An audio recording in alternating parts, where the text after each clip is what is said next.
back because a lot of you are asleep because of the time zone difference here in Bali to where you are in the world. So welcome anyway. It's still fresh, it's still live, it's not old, it's not ancient, it's not history, it's still perfect.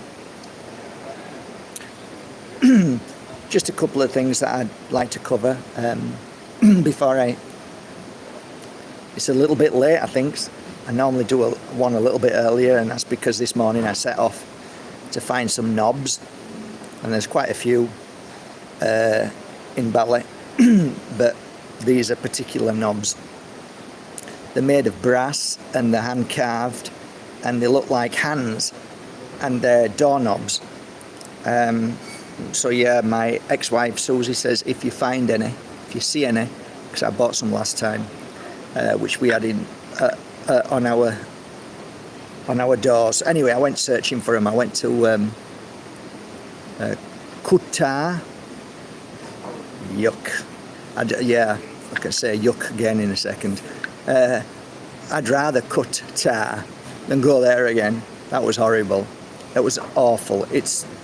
And then I passed by, because I couldn't find any there, I went to Semunyak. Semunyak. Semunyak. Oh yeah, it's the famous place where Beckhams stayed. Yak. Get me out of there. So, couldn't find any knobs today. I'll try again tomorrow, or maybe tonight. Oh yeah, somebody sent me a fascinating link. I've put it on Instagram, and it's of a guy. I don't know how old it is. It might be, I don't know. I don't want to guess, but it's not like yesterday. I think it was a long time ago, and he was talking about things that we talk about in the Pure Energy Healing course, and we talk about here on markbajerski.com, YouTube, the Pure Energy Healing Academy. So what was it? We made a video. I've lost track of time. I don't know what day it is or day it is. I couldn't tell you whether it's Monday, Wednesday, Friday, Saturday. Couldn't tell you. But I made a video a few days ago. I don't know if it was yesterday or the day before, but the video was about the same thing that he was talking about. And it's like, you know, when you watch things like that, and you realize that all over the world there is a universal energy that we can all attune to. So this guy was saying exactly what we've been saying, that microwave energy, the G's energy, that from your phones and from the death towers, they cause a disconnect. And I'm not sure whether he said what we said. He may have done.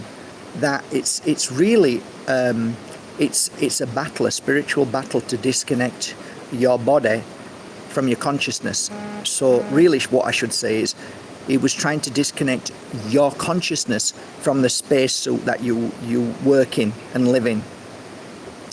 And I watched it. I might have got it wrong. It might have been me who said that, and he might not have said it. But anyway, go and watch it. But he also mentioned the things that we've been talking about, which is the spraying,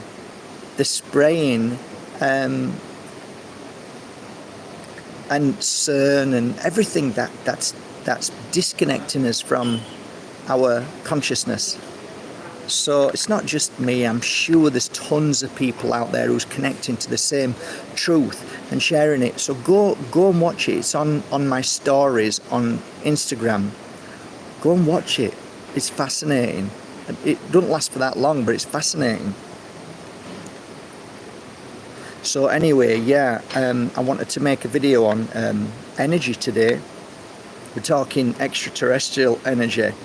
And about 12 years ago, something like that, might have been 15 years ago, I encountered somebody that wasn't really like you and I. It wasn't like the space suit that we know when we're healing people. It felt differently. Anyway, at the end of, I wrote about it and talked about it a few times. But at the end of that healing session, I realized that we're not all the same, and we're all very different. And this was definitely a different energy than you and I. Now,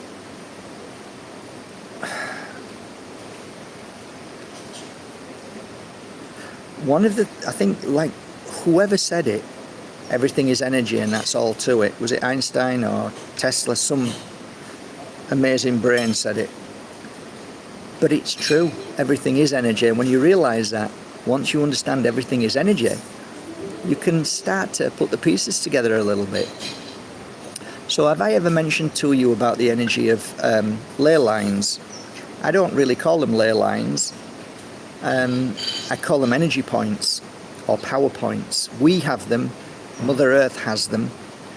Animals have them. Plants have them. And energy points within the physical body and within Mother Earth are everywhere. And sometimes you can feel them on people. Sometimes you can feel them on Mother Earth. I remember going to Erten. I have to say it with a R. Erten. In a place that I think is the most beautiful place in the world with beautiful people. It's called Serbia, and they have a mountain called Erten Mountain, and if you're driving up to it, it's a bit like driving to Esvedra in Ibiza. As soon as you hit the mountain, you go, what the, wow. Well, it's like that as soon as you see Erten Mountain, because it looks like a giant pyramid. So when you walk up that to the top of that pyramid, that mountain pyramid, you can feel energy points. But there's one particular one just below the mountain. Well, it's on the mountain, but it's at the bottom of the mountain. And people obviously know that there's, you can't not know, because once you get into the space of this particular point, you lose your balance and you go dizzy, you go weird. It's weird.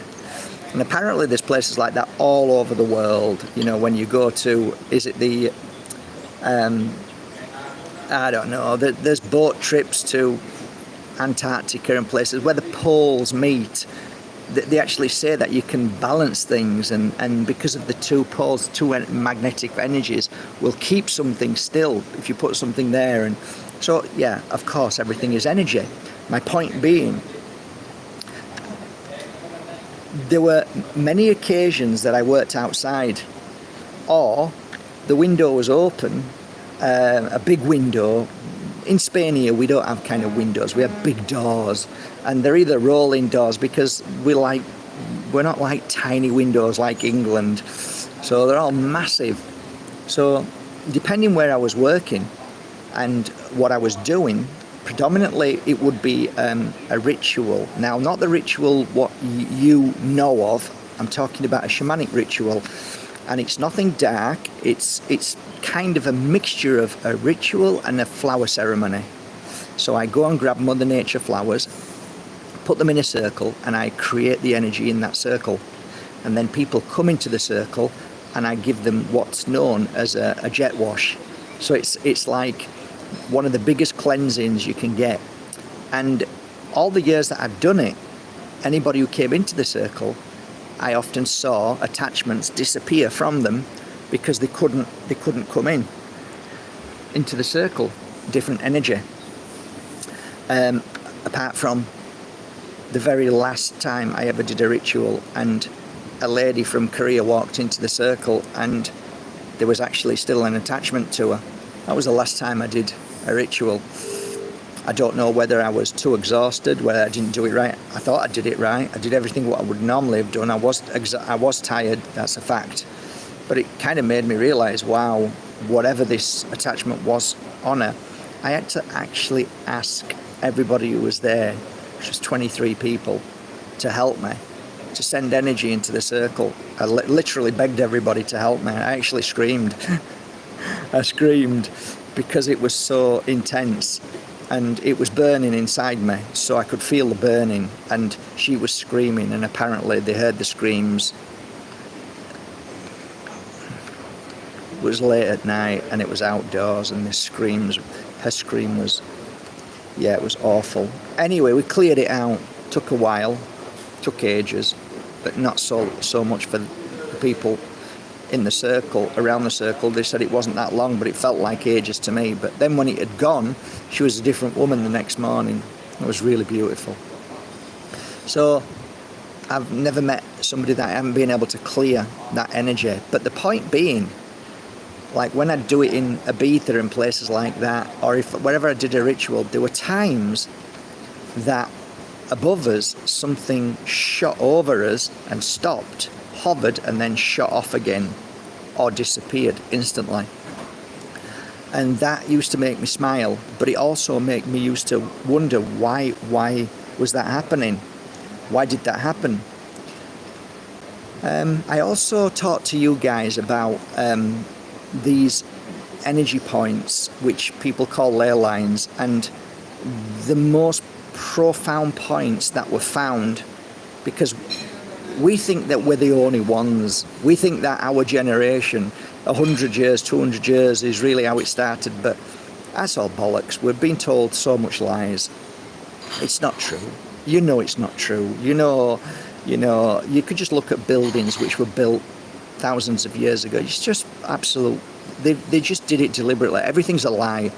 So they figured out, whoever was here well before us figured out of these energy points, and in time eventually these energy points were stolen by the churches, predominantly the Catholic Church.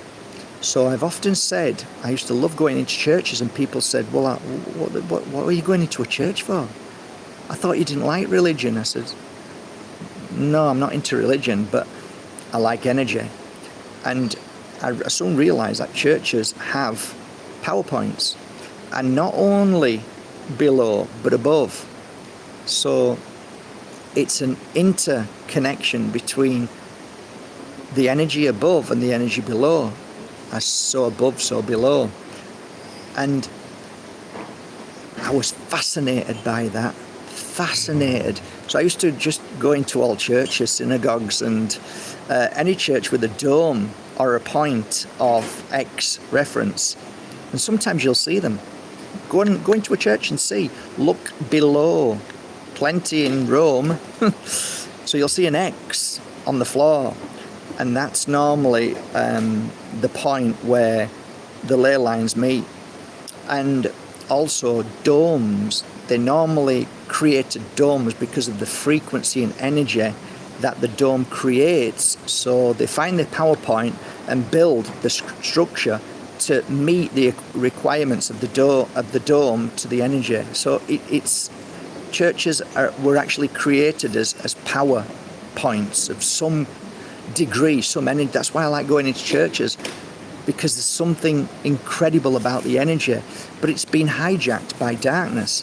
So, there's a lot of darkness involved now that tries to steal certain energy and manipulate it and change it. But the point being, why is it that there are many cases of UFO phenomena where they fly over power points, domes, they fly over ley lines where, you've got the most unusual energy from below? Could be mountains. Take, for example, one I've just said, Erten. But there's numerous mountains with that energy, numerous rocks with the energy below to the energy above. There's the one in Africa, there's one in Ibiza. I've just told you about Esvedra. There's 7 of them, Esvedras, there's 7 of them around the world, and they basically look nothing like Ibiza. So Ibiza's got red, almost red rock, reddish coloured mud, and then this Esvedra is like grey. It's like a grey, and nobody can go on the island without permission, but it generates a freaking amazing energy. What else? Where else? I mean, you guys will probably figure it out more than me, and more people are starting to figure out that these points are everywhere. So, you know, pyramids, you just keep going on and on and on. But the point being, why is it that phenomena of extraterrestrial, which I believe is very linked with the same energy as ghosts, apparition, phenomena, the psychic and the mediumship, all of that stuff is all very interlinked with energy, and it's communication, and it's energy connection, and it's energy vibration, frequency, and waves. So why is it that extraterrestrials have almost become magnets towards this?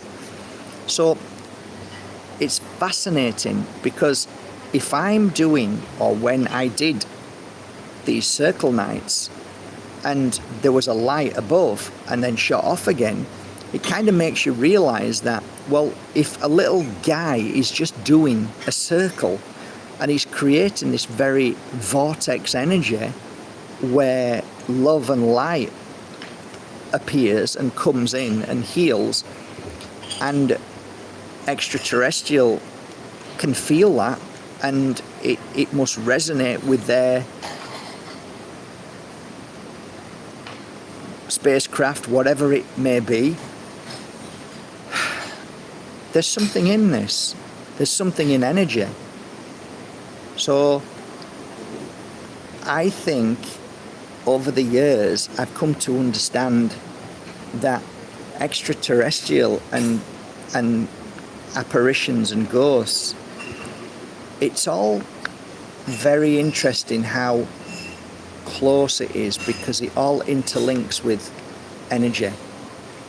It's all about energy and frequency. So energy of a certain frequency. So take, for instance, ghosts. If you see a ghost and it keeps reappearing at a certain time every night, that's normally a trap spirit. So that normally means that that spirit doesn't know time and space, but it keeps coming back to the same place all the time, and like Groundhog Day, keeps doing the same thing. So as a healer who's tried to help trap spirit, I would try and communicate with them and explain to them that they're actually not home, and that their family in the spirit world are waiting for them to come home. And I try and create the energy so that they can vibrate with confidence and knowing that everything's going to be okay. So it's like talking to somebody sat here next to me who's stubborn, who has no idea what's going on, and they just live in their own world. And I interrupt them and say, actually, you know, you're not really here. This isn't really happening. And your family's actually waiting for you. And then you have to try and bring the energy into that particular space. So then there's a lot of meditation, there's a lot of healing involved, and there's a lot of opening up an energy around you to create the very energy that's needed for spirit world to come into that energy. So there's a combination of many things that are going on. Does it always work? No, it doesn't. But it works a lot. And that's what I did for 20 years. I went into houses when people were saying, I can't live here anymore. And I'd say, okay, let me give it a try. And I'd say, okay, there's a guy here, hung himself, there's a girl here, and there's a young girl here, or whatever, and I'm going to try and help them home, try and release them from the trap they're in. That's the trap. David Icke talked about that. Now I'd say, okay, now he's talking bang on. This is absolutely phenomenal thing, absolutely 100%. But there isn't a light that stops you from being trapped. What happens is you just don't go home. So mine's the opposite of what he says. He says don't go into the light and you'll go home. But I say, sorry Dave, that is absolutely really wrong, because if you don't go into the light, you'll end up trapped. So what is the light? Well, there's only one explanation. the light would be, oh my God, it's home, which is a doorway to home. If you go into that light, you go home. If you listen to people like people in the trap theory, turn away from that and go into the darkness or move away, guess where you go? In between. And that's where spirit is trapped, in between. That's why you get phenomena that keeps coming back, ghosts and stuff and all the stuff. So anyway, I wanted to talk to Dave about it, but that never happened. And only just to say, look, I've been doing it for 20 years. I know what goes on here and how it works, because I've been working at it. I've been going into tons of houses and having this experience and understanding it. And there is only one answer, because when people kill them, and it was normally when a tragic incident happened, where somebody was a bad person at times. There's many different reasons, but ultimately the reasons were shock, embarrassment, addiction, rape, abuse. And when that light comes in, you go, oh shit, I'm going to be judged. So then they turn away from the light, or they don't want to go into the light because of those reasons. And that's when they get trapped in between two worlds. That's why you get ghosts. It really is that simple. So what would you do, Mark? No darkness can create a false light, because light is the spirit. Light is that what comes in. When spirit comes in, it comes in a light form. It comes in beauty and peace and love. They can't create darkness. They can't create a false illusion. They're not that strong or powerful.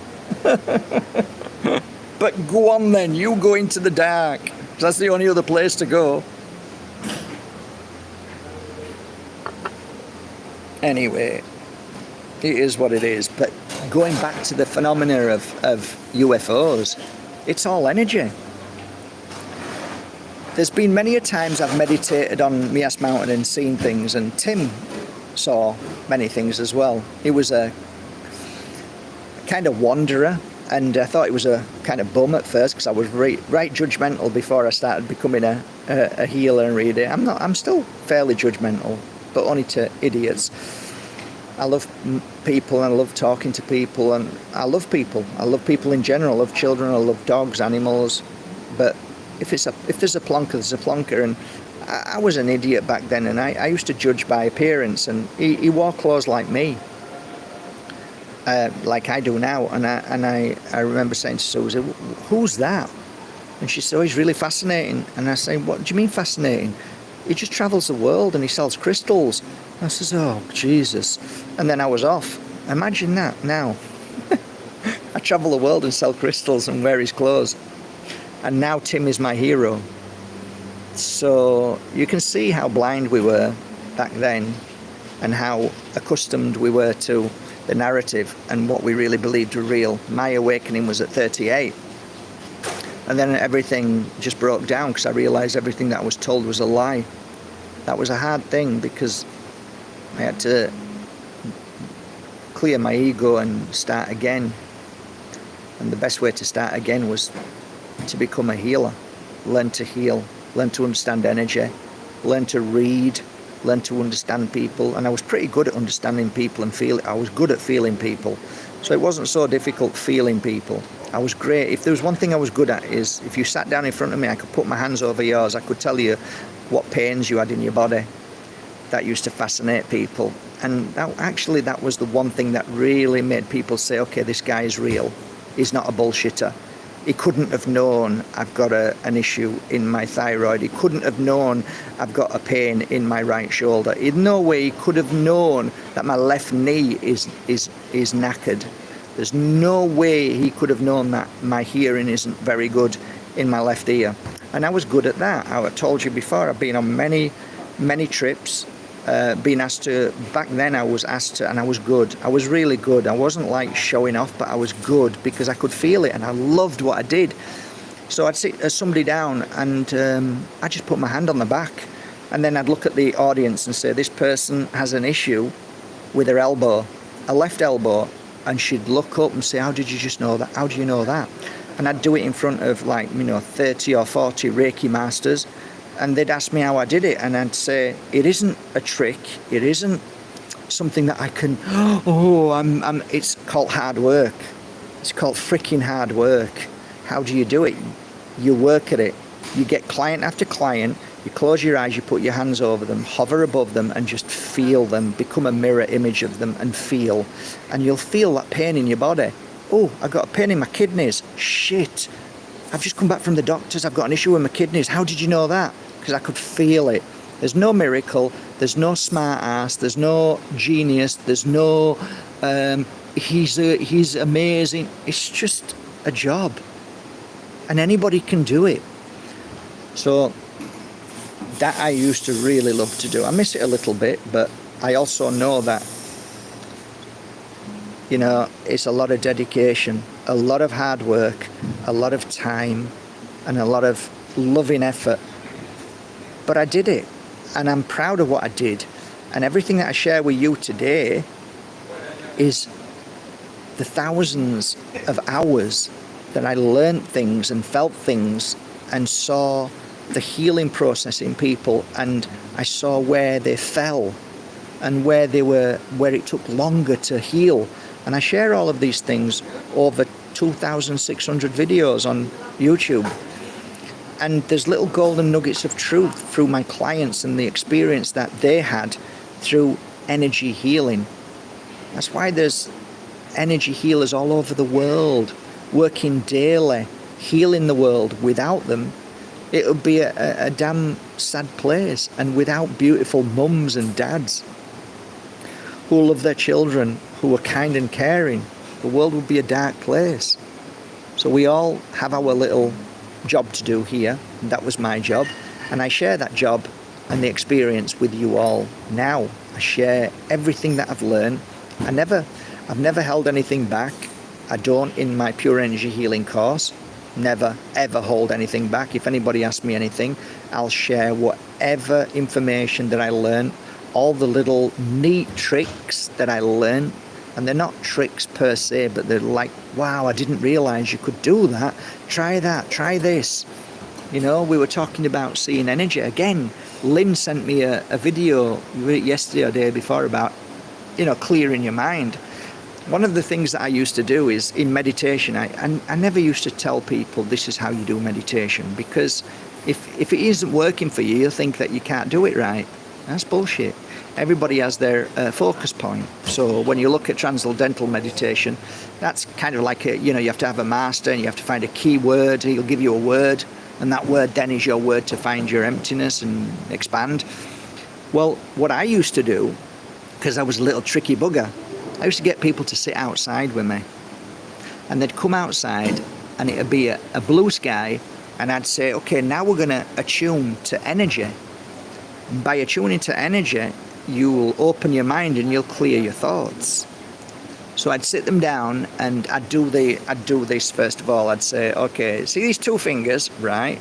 You see them? Yeah. There's two fingers, right? Yeah. Well, if you don't look at the two fingers and look at me with your two fingers doing this, just look at me and you'll see a sausage in between.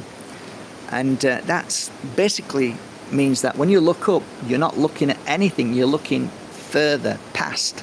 Basically, you're opening yourself, because it's not a direct vision on my fingers, you're looking past my fingers. So it's, it's expanding. So, because I wasn't brilliant with words, but I was good at doing silly little things. So don't look at energy, look past it. When you look at a tree, don't look at a tree, look past the tree. Don't focus on the tree. It's not the vision. Don't focus on it. Just, you can see something without looking at it. So I'm looking past the tree. I can still see the tree, but you expand when you don't directly look at anything, but just look past it. Look further than the tree, but the tree's still in your vision. So, yeah, it's kind of phenomenal. There are the words, there's these big words, I don't know what they call it now. The different, you're not looking at something directly. So to see energy, you don't look at the energy. You look past the tree. You look further than the tree, and then you'll start to see energy around it. Point being, while you do that, you clear your mind. Your mind's clearing. It's a little trick. So I used to tell, whether people did it or not after the course was up to them, but try and spend 15-20 minutes a day looking at energy, because eventually when you look past everything, you can start to see that. And it's actually can get a bit quite frightening actually sometimes, because you realize that there's another world that's within our world. And when you see energy and you see these little tiny, they look like cigars, and then all of a sudden there's millions of them, and all of a sudden there are millions of these little tiny things that you think it's your eyes, but it's not your eyes. This is science bullshit, people telling you bullshit. And then you can see, and then, oh, did I just see somebody walking? And then when you're practicing that day after day, after month, after year, then when you're in a room and you're healing somebody, and you can see somebody in that room with the same energy, and then they come into your energy field or stand at the head of where the client is, and you're at the feet, and then the client says, I had to open my eyes because you were touching my feet and there was somebody at my head. And I'm like, yeah. And I think it was your grandma. And then they burst into tears saying, I knew it was my grandma. I knew it was my grandma. And I'm like, yeah, I felt her too. And then when people say this is fascinating, I'm like, no, this is normal. And when people used to come for pure energy healing courses and having healing sessions, and people were healing people, so the practitioners were really working for 2 solid days on clients, and they'd have a profound moment that they come over and just hug me. That happened a lot. Like, they just come over and hug, and then they understood. And that's why I said to them at the end, now you understand when I say everything outside of this room is wrong and everything in this room is right. They understood then, because they've been through something that can't be explained, something that they couldn't explain to somebody else because they think they were crazy. So they had this personal experience in the healing session that something happened to them. I don't know what happened to them, but whatever it was, they sure felt something, and now they're changed. Something's happened, their perception, something's changed. Good for you. You did that. So it's all about energy. So if you want to get nice big muscles, you go to a gym and you work out. If you want to learn how to understand energy, how to heal, and how to work with that energy, you have to practice. Everybody wants things in a quick pill now. Everybody wants things in an instant. Giving me 4 days, I can't give it you in 4 days. I can show you what to do in 4 days in my course. But then after that, you have to then, that's the beginning of your learning how to become a healer. So it's fascinating, blows me away. So there is a connection between not only learning how to heal, but creating a frequency around you that has, it's almost like an alarm for other worlds, spiritual world, the darkness. Darkness doesn't like it when you vibrate at that frequency. It does everything it can to stop you. The spirit world loves you for it, because they can come into your energy or come very close, or even give you, relay information to you because you're vibrating at that frequency. And of course, if you are sat on a mountain, like Tim said, and like I experienced, you can sometimes connect to extraterrestrial, that they are very curious, that this energy that they work with and understand, that we've managed to connect to it. And they're only curious, and I think a lot of people do it, and it's connected to meditation, but it's a lot more than that. But it's fascinating. I just wanted to share that with you. Something to think about.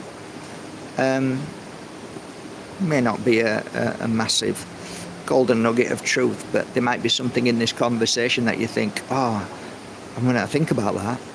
That's just made me think a little bit different. So I just wanted to share that with you today. Love you all. Have a most amazing day. I'm the most blessed man in this whole world. I'm in Bali. I can't afford to stay here, but I come here from my hotel, and I spend the day here, and I have a nice salad and a coffee and fruit juice, and it's called the Four Seasons, and it's Ubud, and it's the most beautiful place, and it cost me, I don't know, about 25 euros for the day, and then I go back to my hotel. Kind of Yorkshire thing, but I couldn't afford to stay here because it's like, I don't know how much it is a night here. It's just something that I couldn't even quantify. Is that a word? I couldn't do it. I just couldn't pay $800 or $1,200 a night. If you're a multimillionaire, it wouldn't mean anything, but I guess, but no.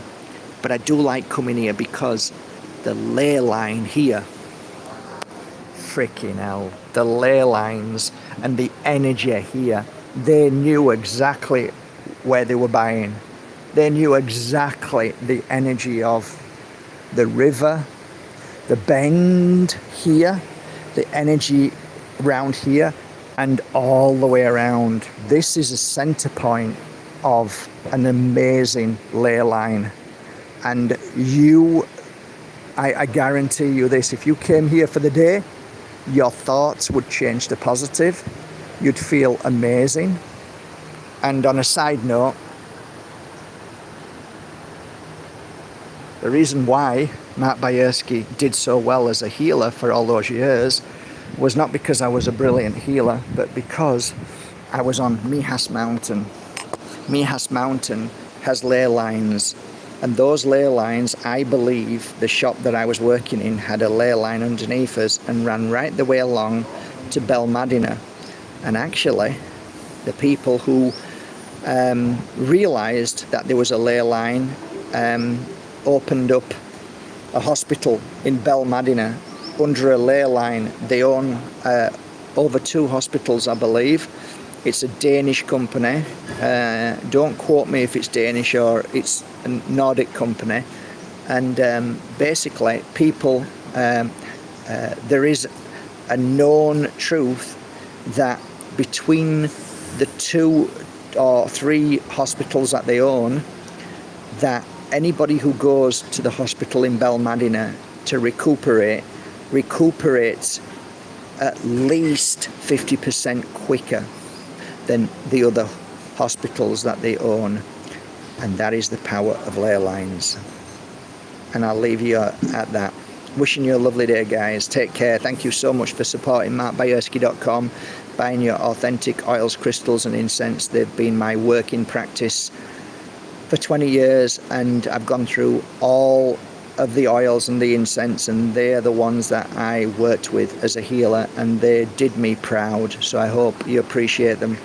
And now to add to that collection is Don Tolman's famous Golden Relief. When I get back to the UK, to Spain, I promise you this, I will do a special offer on the oils again, and I'll do a special offer on the incense. Like I said, I'll make it so good when I get back. I'm going to do some wonderful things for everybody and do some lovely special offers on some Moldavites and things like that. I'm really going to try my best to help. So that's it, really.